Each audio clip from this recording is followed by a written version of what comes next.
सफ़र में मुश्किल आए तो हिम्मत और बढ़ती है। अगर कोई रास्ता रोके तो ज़रूरत और बढ़ती है। अगर बिकने पे आ जाओ तो घट जाते हैं दाम अक्सर। ना बिकने का इरादा हो तो कीमत और बढ़ती है। दोस्तों, आप लोगों को ऐसा अपना करैक्टर बनाना है कि आपकी मिसाल दी जाए। देखिए, आज का जीके का एक हमारा विशेष टॉपिक है भारत की प्रमुख नदियाँ। हम ऑन मैप कवर करेंगे, मैप के साथ भी कवर करेंगे और थ्योरी बेस्ड भी इनको हम लोग कवर करेंगे। स्टार्ट करता हूँ मैं वीडियो को। जानते हैं कि नदी क्या है। देखिए, सबसे पहले आप लोग को एक चीज़ बताने की कोशिश करूँगा। जो नदी है वो हमारे भूतल अर्थात भूमि के तल पर एक प्रवाहित जल की धारा है। इसी का नाम नदी है।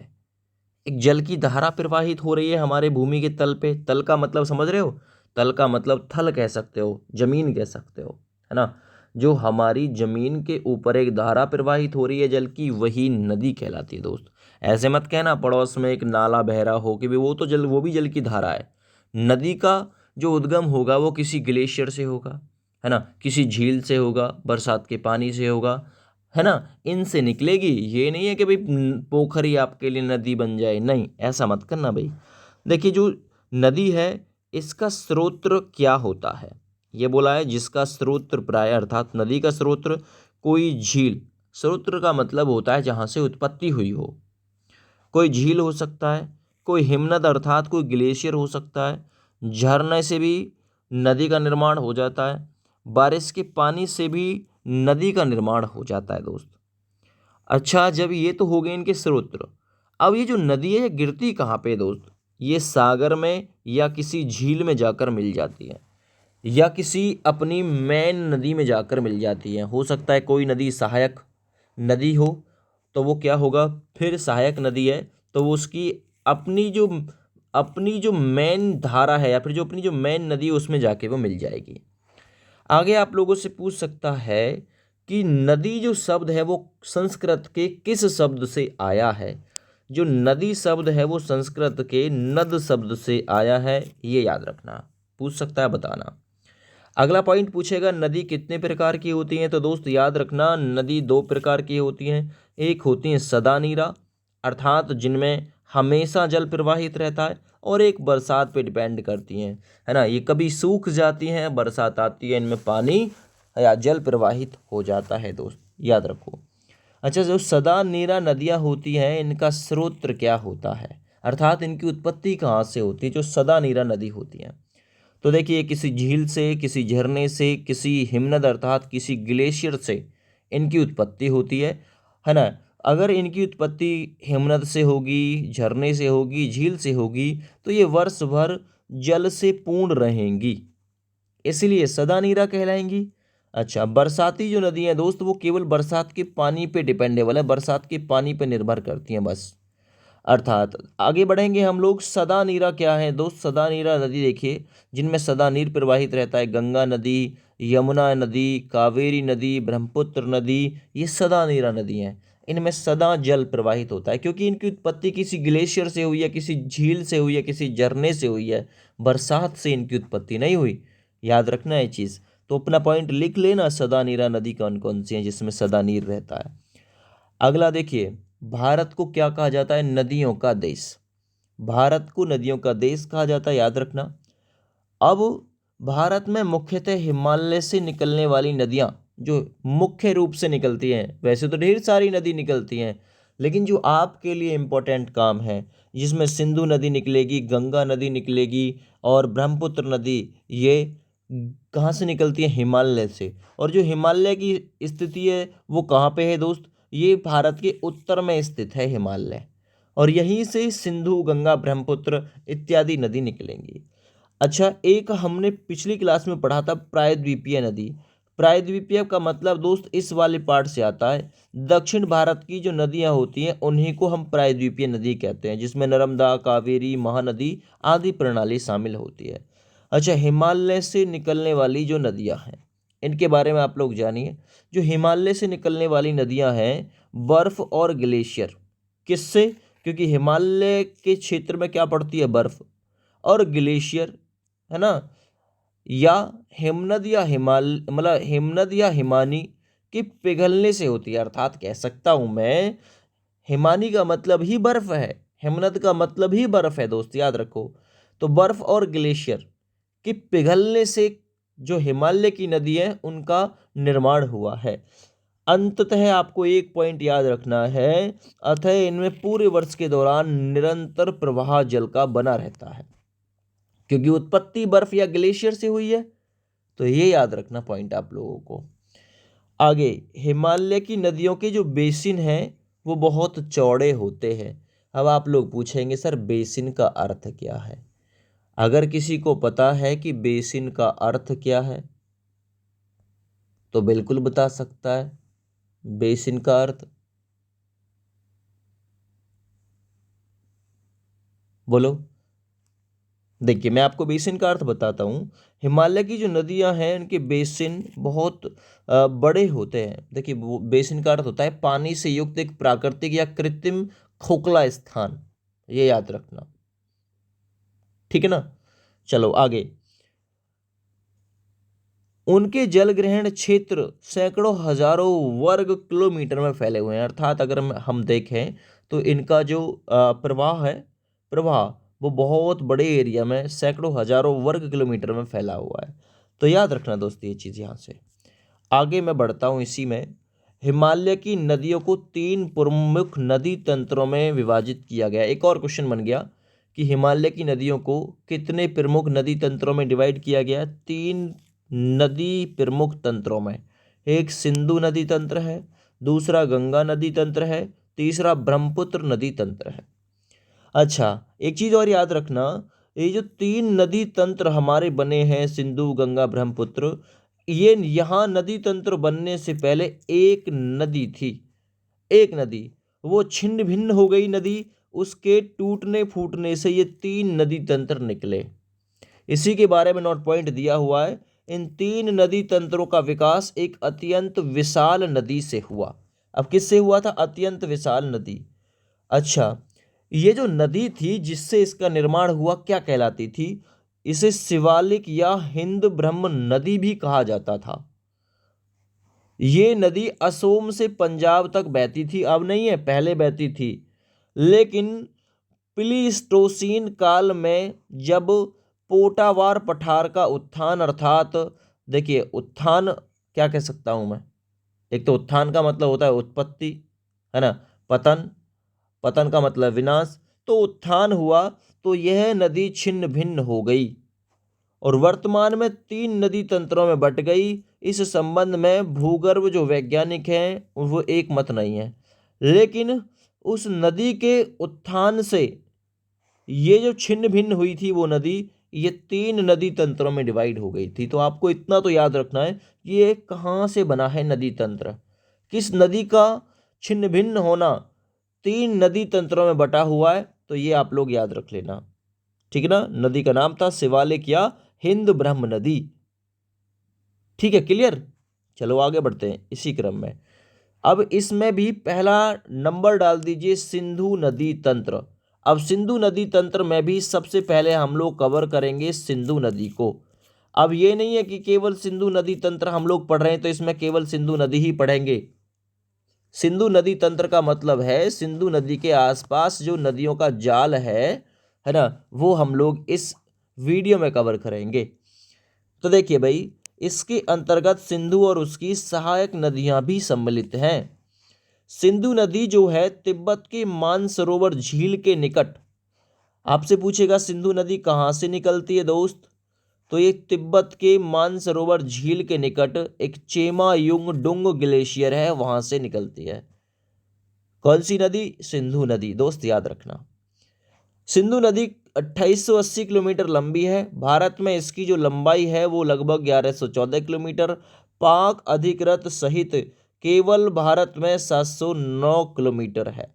अगर केवल भारत में पूछे तो 709 किलोमीटर प्रवाहित होती है, लेकिन अगर पीओके को भी जोड़ दे, पीओके को, तो इसकी जो लंबाई बैठेगी वो 1114 किलोमीटर आएगी, याद रखना। वैसे टोटल लंबाई 2880 किलोमीटर है। अच्छा, सिंधु नदी के बारे में हम लोग जान रहे हैं सिंधु। सिंधु सिंधु से आप लोग याद रख सकते हैं कैसे, साधु, है ना। और साधु ना, साधु यहां से ट्रिक से याद कराऊंगा, साधु चेमा युंग है ना, चेमा युंग, साधुओं का युग ऐसा चल रहा है कि डुंग डुंग ढुंग ढुंग ढोंग कर रहे हैं, ढोंग ढुंग ढोंग ढोंग कर रहे हैं साधु, तो सिंधु साधु ऐसे याद रख लेना। उनका कोई मान नहीं है, तिब्बत में मान, मान मत मान, आजकल के साधु ऐसे आ रहे हैं, मान मत मान मैं तेरा मेहमान, है ना। तो मानसरोवर झील के पास चेमायुंग डुंग ग्लेशियर से निकलती है, और इसके बारे में आप लोग पढ़ चुके हैं। इसका जल संग्रहण क्षेत्र यानी इसका जो प्रवाह है वो कितने क्षेत्र में फैला हुआ है, इसका क्षेत्र है 11.65 लाख वर्ग किलोमीटर के एरिया में ये नदी फैली हुई है। इतना इंपॉर्टेंट है, इसके बारे में याद रखना था, ठीक है ना। चलिए आगे बढ़ता हूं। देखिए मैं आप लोगों को ऑन मैप समझाने की कोशिश करता हूं। देखो ये चेमायुंग डुंग ग्लेशियर है, ये रहा चेमायुंग डुंग ग्लेशियर, यहीं से ये सिंधु नदी निकली है। ये नदी इस टाइप से बहती हुई ये जास्कर की श्रेणियों, है ना, इस जास्कर की श्रेणियों के बीच से प्रवाहित होगी, उधर लद्दाख वगैरह पड़ जाएगा, इधर से निकलती हुई ये पीओके का क्षेत्र आ गया, यहाँ से होती हुई, है ना, यहाँ से होती हुई अंततः ये अरब सागर में गिर जाती है, अपना मुहाना बनाती है। आपसे पूछेगा सिंधु नदी कहाँ पर अपना मुहाना बनाती है, तो याद रखना अरब सागर में ये अपना मुहाना बनाती है। मुहाना मतलब गिरती है, तो ये अरब सागर में गिरती है और निकलती है चेमायुंग डुंग ग्लेशियर से, याद रखो, ठीक है ना। सिंधु नदी के बारे में हम लोग पढ़ चुके हैं, अब जानेंगे सिंधु की सहायक नदियों के बारे में। पूछ सकता है किस निम्नलिखित में से कौन सी सिंधु की सहायक नदी है भाई। देखिए सिंधु में भी दो टाइप से नदी मिलती है, कौन कौन सी, एक तो दाईं ओर से मिलने वाली नदी, एक बाईं ओर से मिलने वाली नदी। दाईं और बाईं ओर से मिलने वाली नदी, पहले हम लोग दाईं ओर से मिलने वाली नदियों की बात करते हैं, तो इसमें सियोक आएगा, काबुल आएगा, कुर्रम आएगा और गोमल आएगा, है ना। एक बार नज़र डाल के देखते हैं कि भाई क्या ऐसा कुछ हुआ है, इसमें जाकर मिला है कोई, है ना, इसमें जाकर मिला है कोई। ये सिंधु नदी थी, अच्छा इसमें ऐसा कुछ मतलब इसमें है नहीं, मैं दिखाऊंगा आगे आप लोगों को, चलिए कुछ नहीं छोड़िए इसे। बाईं ओर से मिलने वाली नदियों की मैं बात करता हूँ तो इसमें सतलज आती है, व्यास आती है, रावी, चिनाब, झेलम।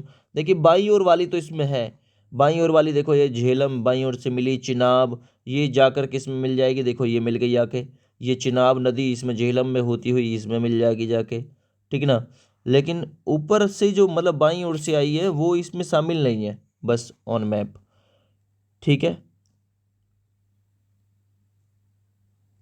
चलो आगे बढ़ते हैं। और सतलज, व्यास, रावी, चिनाब, झेलम की संयुक्त धारा मिठन कोस्ट के पास, है ना, तथा जास्कर, सियांग, सिगर, गिलगिट इत्यादि श्रेणियां भी इसके किनारे पे लगी हुई है, दोस्त याद रखना, ठीक है ना। आगे बात करता हूँ 1960 में हुए सिंधु जल समझौता। आपसे पूछेगा भारत और पाकिस्तान के बीच सिंधु जल समझौता कब हुआ, 1960 में हुआ, के अंतर्गत भारत सिंधु व उसकी सहायक नदियों में झेलम और चिनाब का 20% जल का उपयोग कर सकता है, ये एक समझौता है। ये सिंधु की सहायक नदियाँ झेलम और चिनाब का 20% जल उपयोग कर सकता है, सिंधु भी, है ना, इसमें शामिल है, और उसकी सहायक नदी भी झेलम और चिनाब। 1960 में यह समझौता हुआ था। जबकि सतलज, रावी के 80% जल का उपयोग कर सकता है भारत, लेकिन इसके 20%, झेलम, चिनाब और सिंधु के 20%, सतलज, रावी के 80% जल का उपयोग भारत कर सकता है। 1960 में यह समझौता हुआ था। सिंधु नदी भारत से होकर तत्पश्चात पाकिस्तान से होकर अंततः कराची के निकट अरब सागर में गिर जाती है, ठीक ना। ये पॉइंट और इससे जोड़ के याद रखना, कहाँ पे गिरती है, अरब सागर में। अगली नदी भाई झेलम नदी, झेलम नदी क्योंकि किसकी सहायक नदी है दोस्त, ये झेलम नदी, ये एक सिंधु की सहायक नदी कहेंगे, है ना, सिंधु की सहायक नदी। दूसरा झेलम की भी सहायक नदियां हैं, इसकी उपनदी भी आएंगी दोस्त। जो झेलम नदी है पीर पंजाल पर्वत श्रेणी के शेषनाग झील के पास वेरीनाग झरने से निकलती है और बहती हुई बूलर झील में मिलती है और अंततः चिनाब नदी में मिल जाती है। मैंने बताया था कि झेलम आई चिनाब में मिल जाएगी, ठीक ना। लेकिन निकलती कहाँ से है, शेषनाग झील के पास, वेरीनाग, ओहो नाग है ना, नाग, और नाग का जहर झेलना, झेलम, है ना, झेल गई मैं तो है ना, झेल गई मैं तो नाग के जहर है, झेलम शेष नागो, है ना, अरे नाग बेरी खाएगो मेरे मुंह पे ना झिल्लो, ऐसे भी याद रख सकते हो। नाग बेरी मेरे खाएगो, शेष नाग बेरी मेरे खाएगो, मुंह पे ना झिल्लो वाको जहर। ठीक है ना, याद रखना। तो बूलर झील में मिल जाती है ये, और अंततः चिनाब नदी में जाकर मिलती है। झेलम नदी की सहायक नदियों में किशन गंगा, याद रखना इंपॉर्टेंट है। पाकिस्तान में झेलम नदी को नीलम भी कहा जाता है। क्या कहा जाता है दोस्त? पाकिस्तान में इसे नीलम भी कहा जाता है। श्रीनगर में इस मतलब जो श्रीनगर है वो झेलम नदी के किनारे पर ही बसा हुआ है। आपसे पूछेगा जो श्रीनगर है, जम्मू कश्मीर की राजधानी श्रीनगर, वो किस नदी के किनारे पर है? याद रखना झेलम नदी के किनारे पर है। श्रीनगर में इस पर शिकार या बजरे अधिक चलाए जाते हैं, है ना। श्रीनगर में इस नदी पर क्या चलाया जाता है? एक तो शिकार या बजरे अधिक चलाए जाते हैं। आगे पूछ सकता है मंगला बांध, उरी बांध और तुलबुल परियोजना किस नदी पर है? इंपॉर्टेंट है ये सारी, तुलबुल परियोजना, उरी बांध और मंगला बांध, ये झेलम नदी पर ही है दोस्त। याद रखना झेलम नदी पर ही है, पूछ सकता है, इंपॉर्टेंट है। सारी जानकारी इंपॉर्टेंट है नदियों से रिलेटेड। आगे देखिए, अब यहाँ पर आप लोग थोड़ा सा इसका ना पॉइंट देख लीजिए। देखो ये रही शेषनाग वेरीनाग, मैंने बोला था वेरीनाग से निकली है, वेरीनाग झील, ये रो वेरीनाग झरना बोल दो या फिर वेरीनाग झील, ये एक ही बात है। झरने से प्रवाहित हुई शेषनाग या वेरीनाग से यहाँ से निकलेगी ये। जम्मू कश्मीर ये रहा इसी के किनारे पर लगा हुआ, ये डल झील यहाँ पे है, JNK में ही, जम्मू कश्मीर में ही। ठीक ना, बूलर झील भी जम्मू कश्मीर में है। देखो ये जाकर मिल गई बूलर झील में, यहाँ पे बूलर झील जम्मू कश्मीर वाली में मिल गई। और देखो इसी पर ये बनी तुलबुल परियोजना। ये बारामूला जो है, बारामूला इसी के किनारे पर, झेलम नदी के किनारे पे।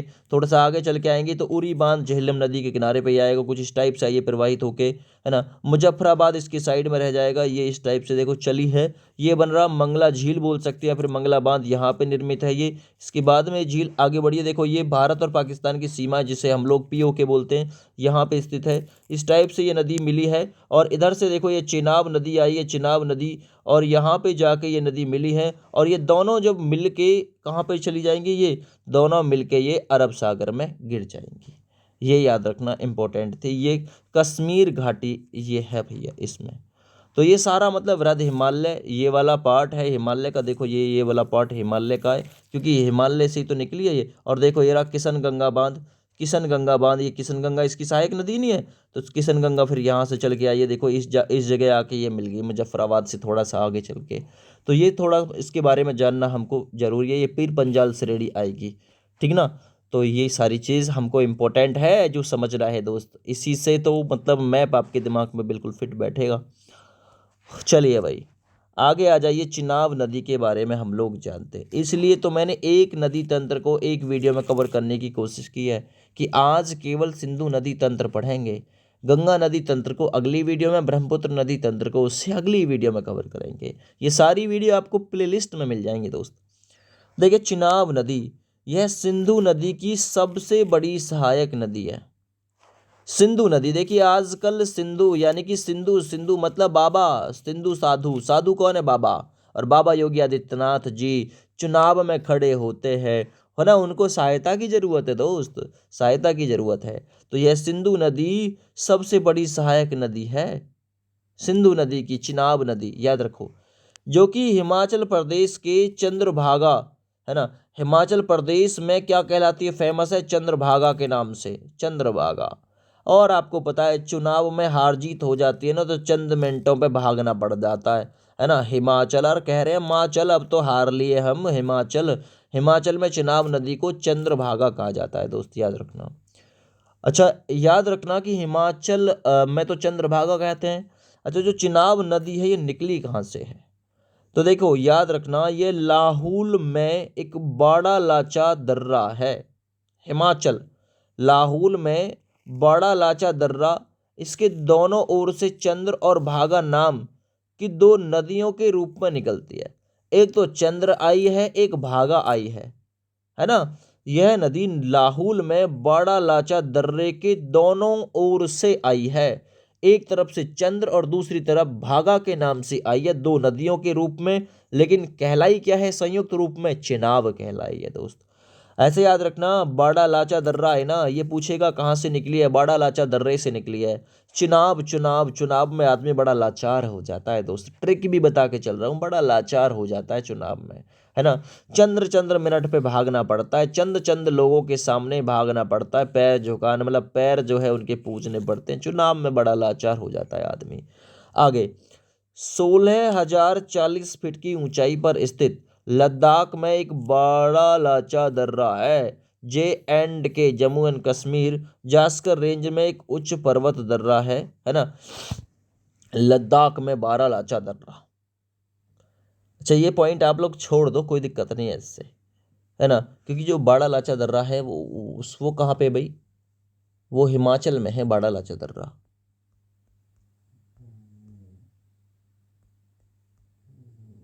बाड़ा लाचा दर्रा हिमाचल प्रदेश में, तो ये पॉइंट आप लोग छोड़ सकते हैं, इस पॉइंट में मुझे दिक्कत दिखती है। ये देखो, छोड़ दो, चाहो लिख लेना, चाहो छोड़ देना। आगे आगे बढ़ते हैं। यह एक ऊंचा पठार है जहां 3 अलग अलग पर्वत श्रृंखलाएं पीर पंजाल, जास्कर और महान हिमालय एक साथ मिलती है ना। यह एक ऊंचा पठार है। चलो तो इस पॉइंट को कवर कर ही लो। ये 16,040 फीट की ऊंचाई पर स्थित लद्दाख में बारालाचा दर्रा जम्मू कश्मीर मतलब जम्मू कश्मीर में जास्कर रेंज में एक उच्च पर्वत दर्रा है। यह एक ऊंचा पठार है जहां 3 अलग अलग श्रृंखलाएं पीर पंजाल, जास्कर और महान हिमालय एक साथ मिलते हैं। ठीक है,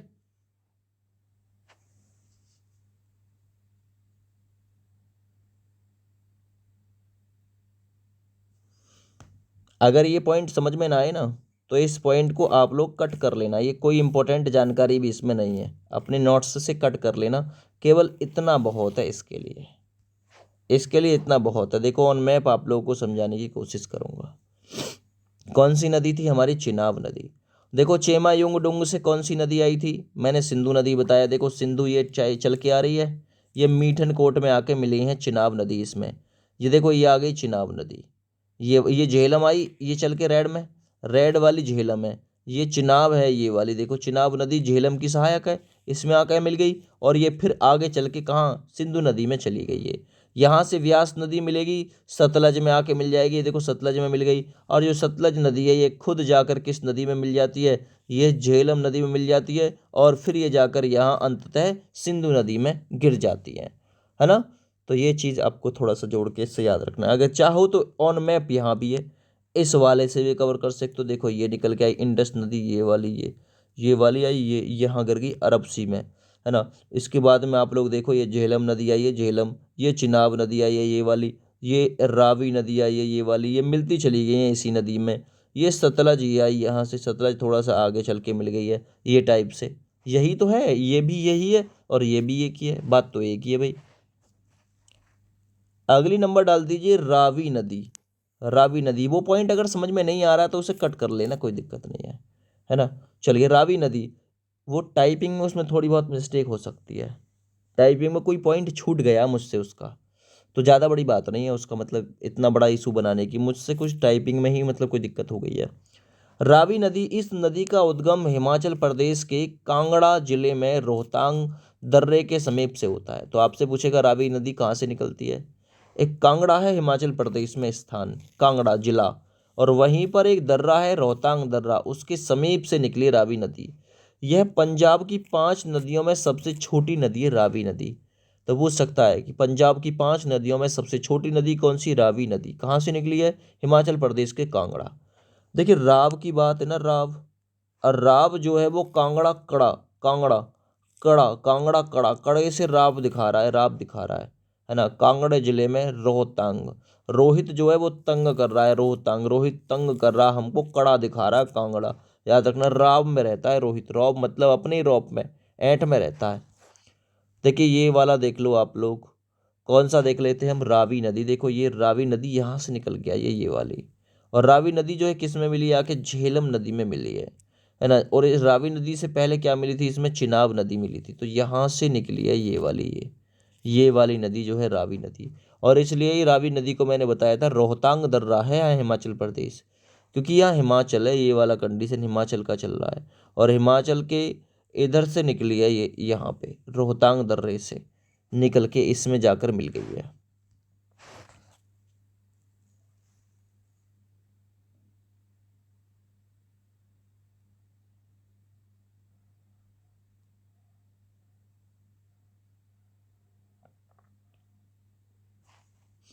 देखो और थोड़ा सा मैप देख लो, ये दिल्ली आया ना ये। अब दिल्ली के ऊपर जो है वो हिमाचल है, हिमाचल यहाँ की तरफ। तो देखो ये रावी नदी ये आ रही है यहाँ, यहाँ लाहौर पड़ जाएगा, ये वाला लाहौर का हिस्सा कुछ पाकिस्तान है ना, क्योंकि यहाँ ये वाला हिस्सा जो ये पाकिस्तान की तरफ चला जाएगा, ये मुल्तान पड़ जाएगा फिर जाके। अगली नदी देखो व्यास नदी, इसका उद्गम भी हिमाचल प्रदेश के कांगड़ा जिले में रोहतांग दर्रे के निकट व्यास कुंड है, वहां से हुआ है व्यास कुंड, है ना। याद रखना रोहतांग, रोहतांग रोहतांग से याद रखना, रोहित और रोहित था राजा हरिश्चंद्र का, है ना, लड़का। उसकी जो व्यास है वो कथा सुनाते हैं, व्यास जी कथा सुनाते हैं रोहित की, है ना। याद रखना कांगड़ा व्यास कुंड एक स्थान है, वहीं से निकलती है व्यास नदी। यह सतलज की सहायक नदी है, सतलज की सहायक नदी है। यह कपूरथला के निकट हरिके नामक स्थान पर सिंधु में मिल जाती है। तो याद रखना, पूछ सकता है कि व्यास नदी कहाँ पर मिलती है सिंधु नदी से। तो हरिके बांध भी है, हरिके स्थान भी है, वहां पर मिलती है सिंधु नदी से। यह पूर्ण रूप से भारत में 460 से 470 किलोमीटर तक बहती है, लगभग 460 से 470 किलोमीटर तक व्यास नदी भारत में बहती है। देखो ये आई व्यास नदी, ये व्यास क्योंकि ये सतलज नदी हरि के बांध ये वाला, ये राकसताल की तरफ से आई थी, राकसताल से निकल के आई थी सतलज नदी ये वाली। फिर ये जाकर किस में मिल गई थी, ये झेलम नदी में मिली, और अंत में ये सिंधु नदी में जाकर मिल गई थी। तो ये याद रखना आप लोग मैप से, ऑन मैप भी आप लोग अगर देख रहे हैं तो। अगली नदी सतलज नदी है दोस्त, यह तिब्बत में मानसरोवर झील के निकट राकस ताल से निकलती है और भारत में सिपकिले दर्रे के पास से प्रवेश कर जाती है। सिपकिला दर्रा कहाँ पे, हिमाचल। भाखड़ा नागल बांध सतलज नदी पर ही बनाया गया। आपसे पूछ सकता है कि भाखड़ा नागल बांध किस नदी पर है, सतलज नदी पर है दोस्त, याद रखना। और सिपकिले दर्रे के पास से भारत में ये प्रवेश कर जाती है। राकस ताल से निकलती है कौन सी नदी, है ना, ये नदी निकलती है सतलज नदी, है ना। सतलज, सत्य के साथ लज्जा, सतलज, है ना। तो लज मतलब लज्जा। अब भाई लज्जा अगर भाई आप लोगों को अपनी बचानी है ना, तो याद रखना मान सम्मान, मान सम्मान तो करना पड़ेगा, ठीक ना, मान सम्मान तो करना पड़ेगा। राकस ताल से निकलती है, ये देख लो यहाँ से, ये राकस ताल से निकली है सतलज, ये यहाँ पे आके इसमें व्यास मिली है, मैं बता रहा हूँ बार बार। फिर ये आगे चली गई है सतलज, और जाकर ये फिर मिली है किस नदी में, क्योंकि रेड कलर से झेलम आई है, झेलम, और फिर अंततः ये भी जाकर किस में मिल गई है, सिंधु नदी में जाकर ये मिल गई है दोस्त। तो ये आज का काम यहीं तक है, इससे आगे की वीडियो में हम लोग गंगा नदी तंत्र को पढ़ेंगे। फिलहाल जय हिंद, वंदे मातरम।